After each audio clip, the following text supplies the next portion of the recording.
റൈബൻ എന്ന് പറയുന്ന ബ്രാൻഡ് യഥാർത്ഥത്തിൽ ഉടലെടുക്കുന്നത് പൈലറ്റുമാരുടെ കണ്ണുകളെ സംരക്ഷിക്കുന്നതിന് വേണ്ടിയിട്ടായിരുന്നു.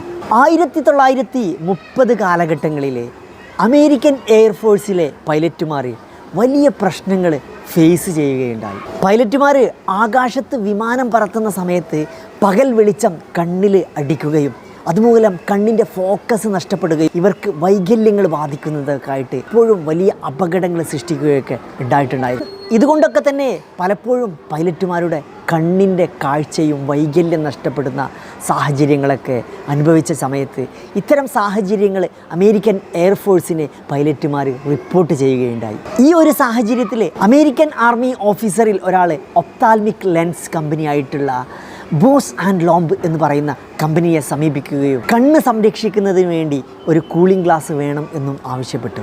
ഇത്തരം ഒരു സിറ്റുവേഷനിലായിരുന്നു 1937 ആൻറ്റി ഗ്ലെയർ ആവിയേറ്റർ ഗ്ലാസുകൾ പിറവിയെടുക്കുന്നത്. ഇതിന് പിന്നീട് ഒരു പേരിട്ടു, റൈ ബാൻ, അതായത് പ്രകാശത്തെ തടയുന്നു.